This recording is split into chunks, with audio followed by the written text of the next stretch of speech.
I never believed in any kind of hidden nonsense until what happened in the forests of Northern California back in 1993.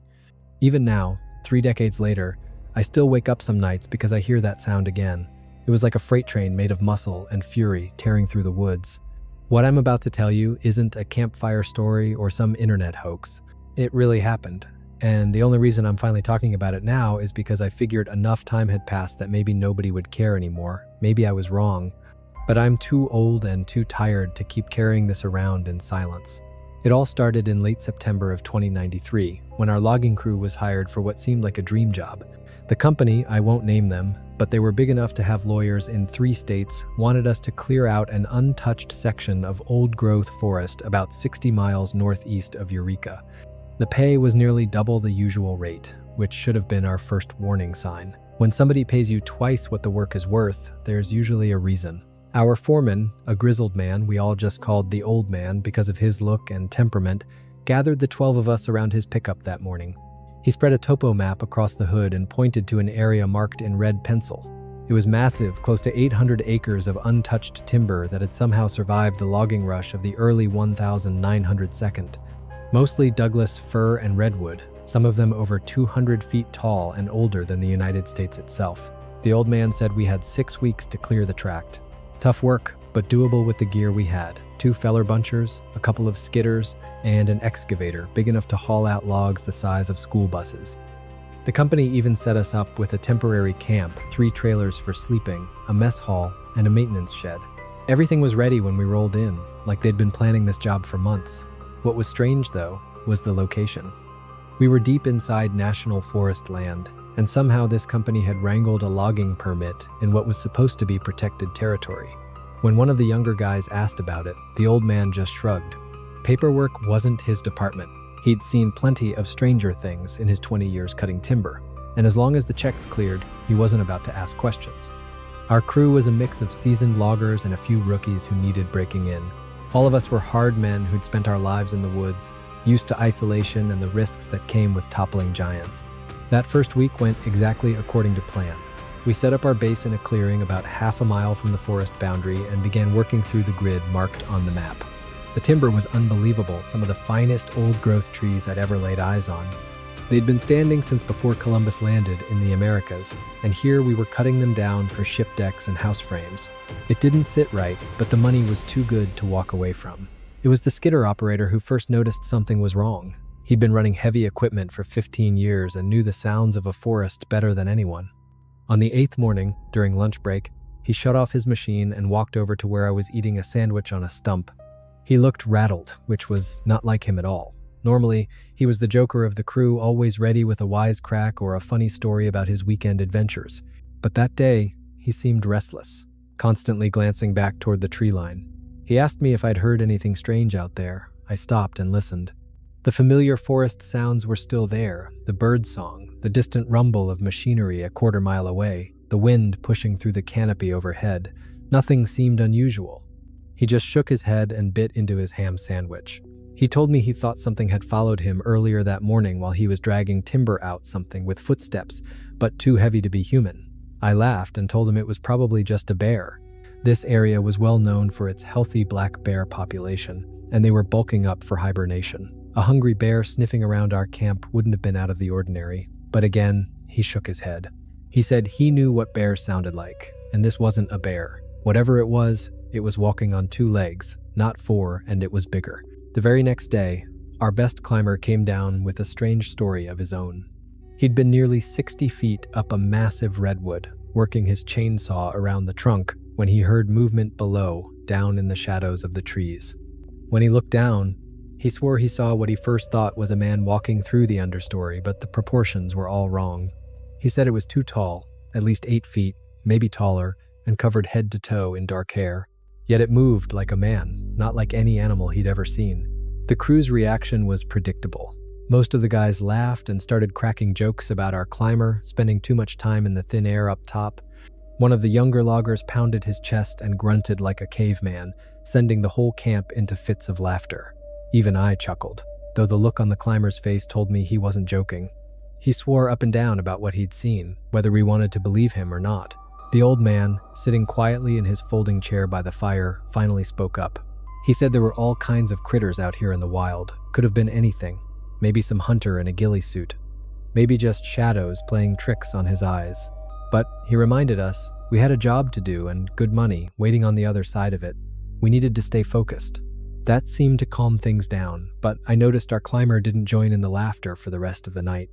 He just stared into the fire, glancing every so often toward the dark wall of trees pressing in on our camp.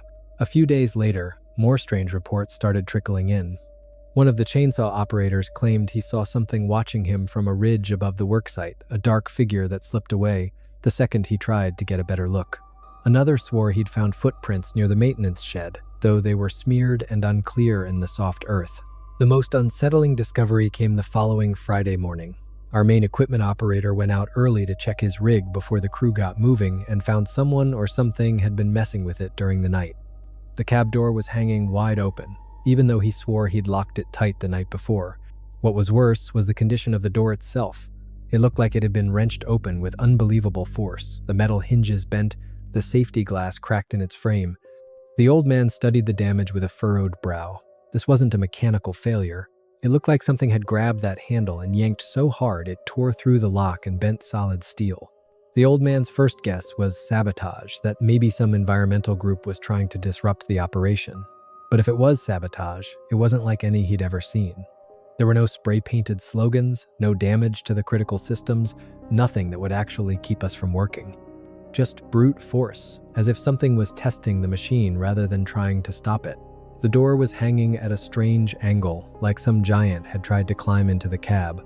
Our equipment operator was shaken so badly that from then on he parked closer to the trailers at night and he started carrying a baseball bat whenever he had to work alone in the far corners of the site. The mood around camp shifted fast from skeptical amusement to a genuine, creeping unease. It all came to a head in our third week, on a Tuesday that began like any other. I was running the excavator, loading cut logs onto a truck to be hauled out to the main road. The work was monotonous, and my mind wandered. I was just setting a heavy redwood trunk into place when I noticed the skidder had gone silent. At first, I thought nothing of it. Operators stopped now and then to adjust a load or clear debris, but the silence stretched on for minutes. That's when I started to worry. I killed my engine, climbed down, and called out his name. No answer. I spotted his machine about 200 yards away, sitting dead still, blade lowered. I could see the drag marks where he'd been hauling timber, but there was no sign of him. My gut tightened. I started walking toward the skidder, calling his name every few steps. The forest felt unnervingly still, no birdsong, no rustle of small animals. Even the wind had died, leaving the trees looming in a suffocating hush. I found him maybe 50 feet from his machine, standing stock still behind a cluster of young trees. His back was to me, his eyes locked on the woods ahead. When I got close enough to touch his shoulder, he jolted like I'd shocked him with live wire. He spun around, eyes wild, face pale and stricken. I asked what he was doing, and he just pointed toward a patch of dense timber where the shadows pooled so thick it looked like a wall. Even in daylight, it was hard to see into. He whispered that something was there, that he'd been watching it for 10 minutes. He said it was just standing there, watching him back. I squinted into the shadows, trying to make out anything out of place. At first, I saw nothing but trees. Then, for just a second, I thought I caught something. A shape too vertical, too regular to be natural, darker than the shadows around it. But when I blinked, it was gone. I told myself it had to be a trick of the light. Still, I kept my voice low. He shook his head violently. He swore he knew what he'd seen. Said it was massive, easily 8 feet tall, covered in black hair, and standing on 2 legs. He added that when he'd shut down the skidder, it tilted its head, almost like it was listening. We stayed there another minute or two, both of us scanning the tree line. But whatever he had seen was gone or hiding too well for us to spot. Finally, we headed back to our machines and forced ourselves to get on with it. But the rest of that day, I noticed he couldn't stop glancing over his shoulder. That night, over dinner, he told the whole crew what he'd seen. The reaction was mixed. Some laughed it off, others just sat there, uneasy. Our climber nodded in grim agreement, saying it sounded exactly like what he'd seen up in the redwood. The old man tried to keep order, telling us to focus on the job, but even he looked rattled. We were making good progress, cutting timber, but the strange incidents were chewing away at morale. Nobody wanted to work alone anymore. Men paired off, constantly looking over their shoulders. The very next morning, we got the first hard proof that something wasn't right. One of the guys, the early riser who always made coffee in the mess hall, came pounding on the foreman's trailer before sunrise, panicked and half-dressed, still in his underwear and boots. He said we all needed to see something. We followed him to the mess hall trailer, and what we found there stopped even the most skeptical among us cold. The heavy wooden door we always locked tight at night was standing wide open, but the door wasn't just unlocked. The whole frame was splintered and cracked apart, as if something with unbelievable strength had forced its way in. Inside the trailer, the scene was worse. Our food stores had been torn apart, but not in the way a human intruder would have done it. Cans were scattered across the floor, many of them dented and punctured with what looked like giant finger gouges or claw marks. A 50-pound sack of rice had been ripped wide open, its contents sprayed across the floor. Worst of all were the wet streaks smeared on the walls and floor, thick and glistening, like spit or drool. But it was the handprints that froze us. On the steel face of the industrial refrigerator, clear as day, were two massive handprints pressed deep into the metal. They were enormous, easily twice the size of any of ours. And the force it would take to leave impressions like that in solid steel was almost unthinkable. The old man studied them for a long time, sometimes laying his own hand beside them for comparison. The difference was staggering. Whatever left those prints had fingers far longer and thicker than any human's, and at the tips were shapes like claws. The old man muttered that maybe it was a bear. Bears were strong enough to bend metal, and they could use their forelimbs, almost like hands. But our climber shook his head. He pointed out it wasn't a paw print. The placement of the thumb was wrong. It was an opposing thumb, like a man's, only far bigger. We spent the rest of the morning cleaning up the mess hall and bracing the door, but the sense of safety in camp was gone. Whatever was out there in the forest had come straight into our camp, into the place where we slept and ate. It had shown not just brute strength, but a kind of intelligence, opening food containers and leaving its mark for us to find. The mood in camp turned heavy with dread. Men jumped at shadows. Production slipped because everyone spent more time staring into the tree line than focusing on the work. That night, the old man called a meeting. He admitted flat out that we were all shaken by what had happened, but reminded us we had a job to finish. We were professionals. From that point on, we'd take precautions. Nobody worked alone, ever. After dark, no one went anywhere without at least two others. We would set watches through the night, 2 men at a time, 2-hour shifts. Then he looked each of us in the eye and said if anyone wanted to leave, he wouldn't hold it against them. But we should all remember we were getting double pay for this contract, and we were already nearly halfway done. 6 more weeks, and we'd all have enough money for the kind of vacation loggers only dreamed about. Nobody left that night, but I could see the doubt on more than a few faces. We were tough men, used to dangerous work in dangerous places, but this was something different. Bears and cougars were deadly, yes, but predictable. This was not. That night, 2 men took the first watch, walking the perimeter of camp with heavy flashlights, checking locks and listening to every sound. My shift came from midnight to 2 a.m., paired with our main equipment operator. We circled the trailers, beams of light cutting through the dark, listening hard. The forest at night was alive with its usual sounds, owls calling, small animals scurrying in the brush, the occasional crack of branches shifting high in the canopy. But there were other sounds, too. Those sounds made both of us freeze and listen hard. Off in the distance, we heard heavy crashes, like something enormous was barreling through the brush. Every so often came noises we couldn't place, strange guttural calls that didn't match any animal either of us had ever heard. They almost sounded like something trying to talk. Around 1:30 a.m., we heard the sound that made our blood run cold. From somewhere out in the dark beyond camp came a noise like wood tearing apart, but not the sharp crack of a broken limb. It was a groaning, splintering sound, like a massive tree being slowly wrenched in half. The equipment operator beside me whispered, "What the hell was that?" and swung his flashlight toward the sound. The beam cut maybe 50 feet into the forest before the darkness swallowed it whole. We stood there listening for several long minutes. The noise never came again. Whatever caused it had either moved on or was sitting perfectly still. When our shift ended at 2 a.m., we woke the next pair of guards and told them about the cracking sound. One of them just nodded grimly and said the previous night's watch had heard something similar, like something out there was tearing trees apart for sport. I crawled back into my bunk in one of the trailers, but sleep didn't come easy. Every creak of the frame, every whisper of wind, every man shifting in his sleep sounded amplified, threatening. When I finally drifted off, I dreamed vividly of massive hands ripping through the trailer walls, of giant shadows moving between the trees. The next morning, there was no more doubting we had company. The day watch found a Douglas fir about 90 yards from camp that looked like it had been hit by a tornado. The tree was about 80 feet tall, at least 2 feet across, but snapped clean 6 feet above the ground. The break wasn't clean like storm damage. The wood was twisted, shredded, scarred with long gouges. Even more disturbing were the smaller trees around it. Saplings had been bent, twisted into unnatural shapes, bent over double, knotted like rope, but not broken. It was as if something had grabbed them and forced them into knots just to prove it could. The old man measured and photographed the damage, methodical as ever. He admitted he'd never seen anything like it. The tree had been healthy, no rot, no weakness. Whatever broke it had exerted a staggering amount of force, tons of pressure, at least. Our climber pointed out claw marks on the bark nearby, long, parallel grooves, starting 8 feet up and running another 3 or 4 feet higher. He asked the obvious question, what kind of animal was tall enough to rake the bark that high? By the 4th week, the whole crew was on edge. Strange incidents were happening almost daily. Night noises, signs of something huge moving through the worksite, fleeting glimpses of towering figures in the distance. Productivity dropped fast. Men spent more time scanning the tree line than handling their gear.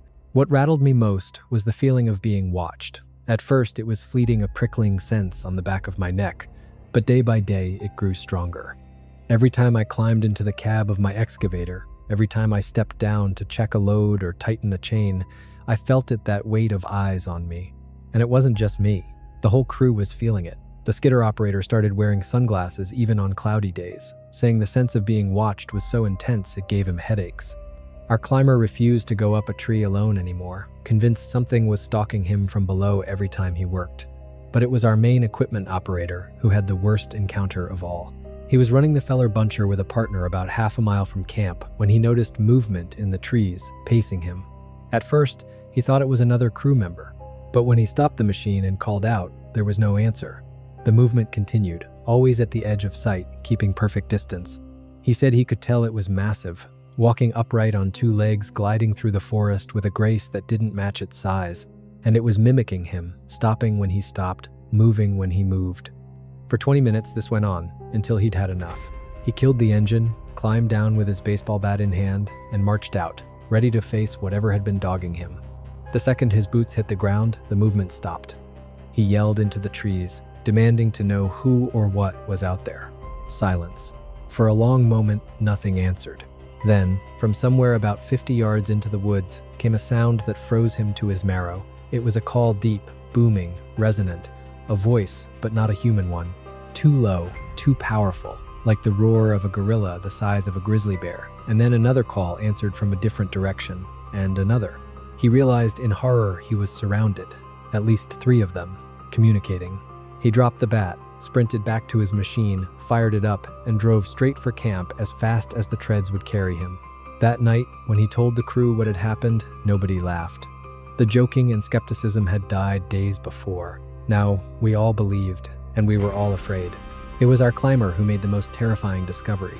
He was topping a giant redwood about a mile from base when he caught a scent, musky, animal, stronger than anything he'd smelled in 20 years outdoors. Following the smell, he found what could only be described as a primitive settlement hidden among the old growth. There were no houses in the human sense, but the trees themselves had been shaped into shelters, branches woven into walls and roofs that blended seamlessly with the forest. The place showed clear signs of habitation. Stone fire rings, their ash long cold, storage caches built into hollowed trees, holding seeds, berries, strips of dried meat. Most chilling were the sleeping hollows, large depressions lined with moss and leaves, each one big enough for something far larger than a man. He counted at least 8 of them, suggesting a family group or a small community. There were tools, too, not crude accidents of nature, but shaped implements, digging sticks, sharp stone scrapers, and what looked like spears with fire-hardened points.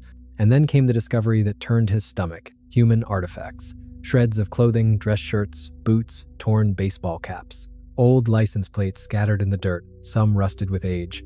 Personal belongings, wallets, watches, wedding rings, arranged with deliberate care. He didn't linger. The intelligence it took to build the camp was disturbing enough. The meaning of those human possessions was worse. He marked the site carefully and returned to camp as fast as he could. When he told the old man what he'd found, the foreman's face went pale. The old man had been in logging long enough to hear the stories hikers gone missing, campers who never came back from the deep woods. But seeing that collection of human belongings, knowing whatever lived in that camp had been interacting with people for years, it shook him. He told us we had to call the authorities. This was way beyond what a logging crew could handle. But when he tried to reach the regional office on the sat phone, he was told his superior wasn't available. All operational decisions had to go through headquarters, and it would be at least 48 hours before anyone got back to him. In the meantime, the order was simple. Keep working and stay clear of the site our climber had found.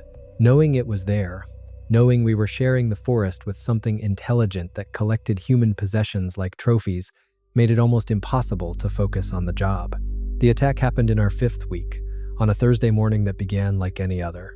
I was in the excavator, working a section we'd been cutting for 3 days, loading logs onto the staging pile for the trucks. The work was so repetitive, I almost missed the change the forest had gone silent. The background music of the woods, birds, small animals in the brush, the distant whine of saws and engines was gone. All I heard was the rumble of my own machine. I was lining up a massive redwood trunk when I caught movement in my peripheral vision. Something big was moving through the trees to my left, pacing me, but staying just out of sight. At first, I thought it was another man, but the movement was wrong, too smooth, too fast for someone carrying gear. I cut the engine and climbed down, listening. The silence was crushing. No wind, no birds, just the pounding of my heart and the ticking of cooling metal. I called out, asking if anyone was there. The response was instant and terrifying. From the tree line came a roar, part scream, part growl, nothing human. Then the forest exploded with the sound of something enormous crashing toward me. And then I saw it. It burst from behind a stand of saplings maybe 50 yards away, towering at least 8 feet tall, maybe closer to 9. Its body was blanketed in thick, dark brown hair, heavier than any bear's coat. But it wasn't a bear. Its proportions were all wrong. It stood fully upright, long arms hanging well below the knees, its posture unmistakably human. The face was the worst. It was humanoid, but primitive. Heavy brow ridge, flat, wide nose, a mouth full of massive teeth, and the eyes dark, intelligent, fixed on me with unmistakable intent. For a heartbeat, we just stared at each other across the clearing. I was frozen, equal parts fear and something like awe. Then it roared again, the sound shaking me to my bones, and it charged. The distance between us vanished in seconds. I bolted. I had only made it 20 feet when I heard metal scream behind me. I glanced back just in time to see the thing tearing into my excavator with its bare hands. It gripped the bucket and wrenched, snapping hydraulic lines, spraying fluid everywhere. The machine rocked as if it weighed nothing. I ran harder, heading for the sound of chainsaws.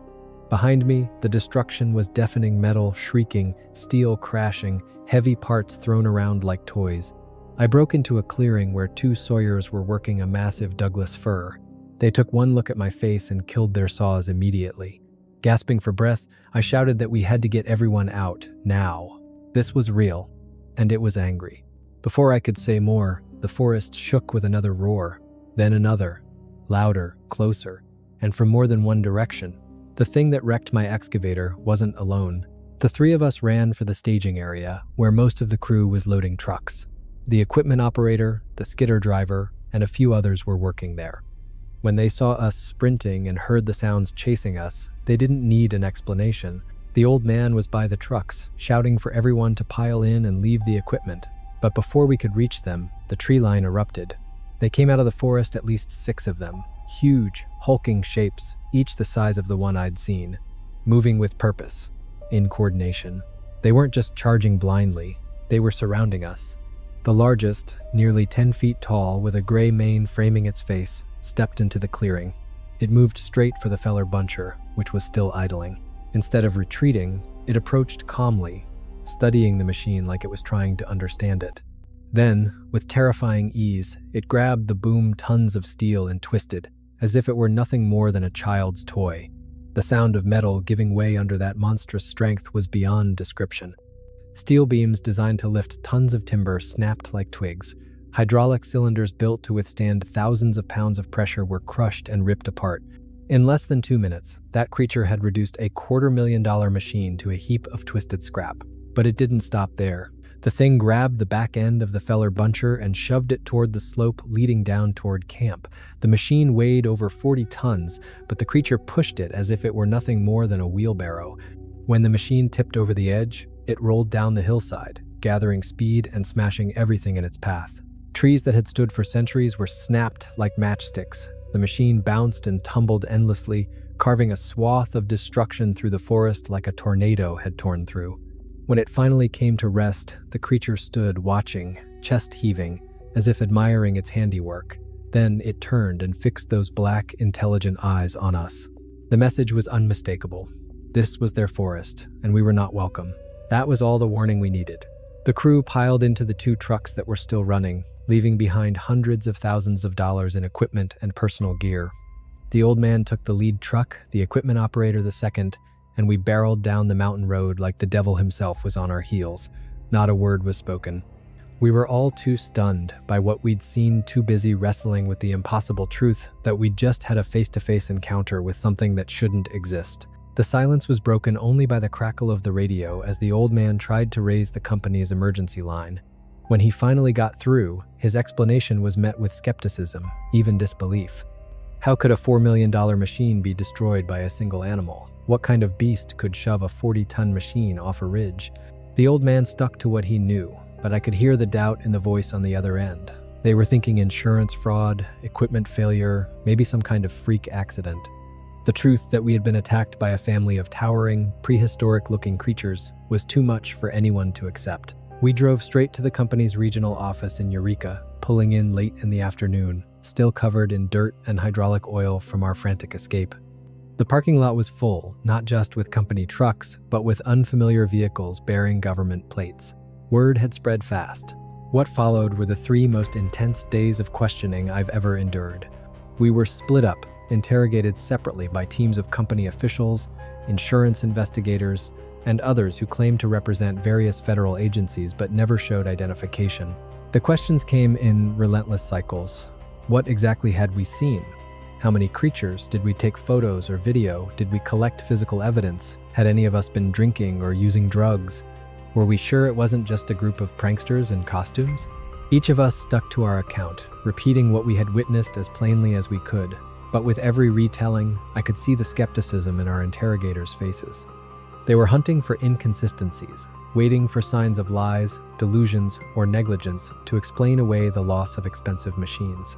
The turning point came when our climber told them about the settlement he'd found, the woven shelters, the fire rings, and most of all, the stash of human belongings. The reaction was immediate and dramatic. Suddenly, the company officials were very interested. They demanded precise coordinates, maps, GPS readings. The questions shifted not about whether we had really seen what we claimed, but about who else we had told. Had we spoken to the press? To researchers? Had we shared anything online? Or with family and friends? It was obvious they believed us, and they were terrified this story might get out. On the 3rd day, we were gathered for what they called a resolution meeting. The room was packed with lawyers, company executives, and several men in suits who never gave names, only vague references to federal interests in forest management. The lead attorney, a sharp woman with ice-cold eyes, laid it out without room for misunderstanding. The forest we'd been working in, she said, was part of a classified research project involving endangered wildlife. Our logging contract had been a cover, a convenient explanation for the presence of heavy equipment and personnel in the area. What we had encountered were not unknown creatures, she insisted, but a displaced population of rare primates under federal protection. The project was classified for reasons of national security, and any disclosure, any public mention would constitute a violation of multiple federal laws. She went on to explain that the company would be compensating us generously, both for the loss of equipment and for the traumatic nature of the experience. Each crew member would receive the equivalent of a full year's pay, plus health coverage for any stress-related issues that might arise from the incident. In return, we were to sign a sweeping non-disclosure agreement, legally binding us to silence. Violation, she made clear, would bring immediate legal action, criminal charges, and financial penalties so severe that any one of us would be ruined. But that wasn't the end of it. After the formal session broke up, each of us was taken aside for a private conversation with one of the nameless government men. The one who spoke with me was soft-spoken, polite even, but his message was anything but gentle. He explained that what we'd stumbled into carried implications far beyond corporate liability or scientific research. The existence of large, intelligent primates roaming North America's forests was a matter of national security, he said, touching land use, resource management, and public safety in ways I couldn't begin to grasp. Those who spoke publicly about such encounters, he warned, often found their lives unraveling in ways that could never be traced back directly. Job loss, credit problems, sudden tax audits, regulatory investigations, sometimes worse, always dressed up as coincidence. The wisest course, he suggested, was to take the money, sign the papers, and forget any of this had ever happened. He assured me this wasn't a threat, just a realistic assessment of how things worked when sensitive matters crossed into public light. The message was crystal clear. Stay quiet or risk consequences that would make facing the creatures themselves seem like the better memory. We all signed. What choice did we have? The money was real more than any of us had ever seen. The legal threats were real too, backed by resources and authority we couldn't hope to fight. And behind it all was the unspoken understanding that these people had ways of handling problems far beyond lawyers and courtrooms. After that, the crew scattered. Some used the payout to retire early or start fresh businesses in other states. Others went back to logging, but none ever spoke of what had happened in those California woods. A few of the men slid into drinking, hard, something that hadn't plagued them before. Me? I bought a little farm in Oregon, far from any old-growth forest. I told my wife I'd gotten lucky on a few investments and decided to change careers. She never pressed the story, maybe because she understood how badly I needed to leave logging behind. For about 10 years, I thought it was over. Sometimes I scanned the news for reports missing hikers, campers claiming they'd been stalked by something inhuman, the occasional blurry photograph of a tall, hairy figure vanishing into the trees. But such stories never gained traction in mainstream media. They stayed confined to tabloids, internet forums, dismissed as hoaxes or mistaken identity. The rare researchers who tried to investigate seriously ran into constant roadblocks, funding pulled, equipment failures, legal entanglements, personal crises, always enough to break them. I began to see the pattern. What had happened to us was part of something far bigger, something organized. It wasn't one monolithic conspiracy, but a loose web of interests, all with something to gain by keeping the truth buried. Logging companies didn't want endangered species protections, shutting down operations. The government didn't want mass panic over dangerous creatures on public land. Scientists didn't want to face data that could overturn core assumptions about human evolution. So, when incidents happened, they were handled quietly, efficiently. Witnesses bought off or discredited. Evidence vanished.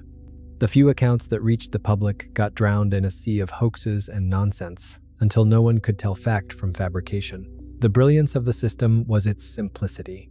You didn't have to silence everyone. You just had to create enough doubt that nobody knew what to believe.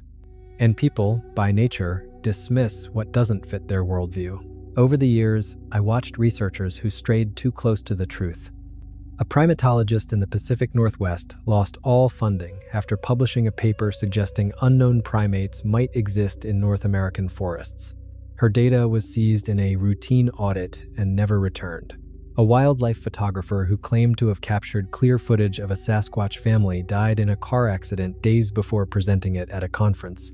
His equipment and footage disappeared from the wreck before police even arrived. Coincidence, maybe. But there have been too many coincidences to ignore. It's hard not to believe there are forces working hard to keep this buried. The hardest part of keeping the secret isn't the legal threats or fear of reprisal. It's the isolation. When you witness something that changes your entire understanding of the world, but you can't share it, it becomes a weight you carry alone. I've wanted to tell my wife 1,000 times, especially in those early years, when I'd wake screaming from nightmares of those black, intelligent eyes staring at me out of the forest. My wife always knew something was wrong. She knew that whatever happened on that last logging job had changed me in ways I could never explain.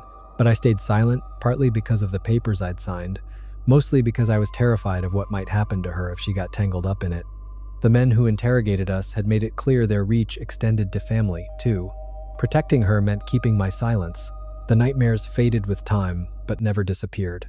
Even now, 30 years later, I sometimes wake in a sweat, heart pounding, with echoes of those roars in my head and the memory of metal torn apart by bare hands. I remember the feeling of being watched by something both more and less than human. And I've had to live with the knowledge that those creatures are still out there, still sharing the forests with unsuspecting hikers and campers. For years, I've tracked stories of disappearances, wondering how many of them might be connected to what we saw. One case in 2003 still haunts me. A family of 4 vanished while camping in Olympic National Forest. Their tents and gear were left behind, undisturbed. The official explanation was that they'd gotten lost and succumbed to exposure, but no bodies were ever found, despite massive search efforts. I can't help but wonder if they stumbled into the same territory we once did. In recent years, I've noticed tighter restrictions on access to remote areas, surveillance equipment where you'd least expect it, federal agencies coordinating more closely on land management. Some of it can be explained by environmental policy or post-9/11's security. But I suspect there's another layer, a quiet effort to monitor and manage the populations we encountered. These beings weren't just animals. They were organized, intelligent, using tools, building settlements, working together. That's not a threat you can ignore.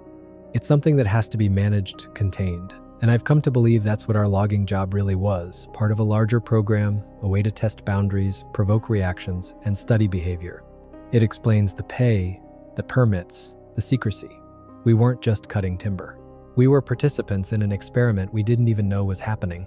What finally pushed me to break my silence was a news story that flickered online and then vanished. A highway construction crew in Northern California reported being harassed by huge, aggressive animals that damaged equipment and forced them off the site.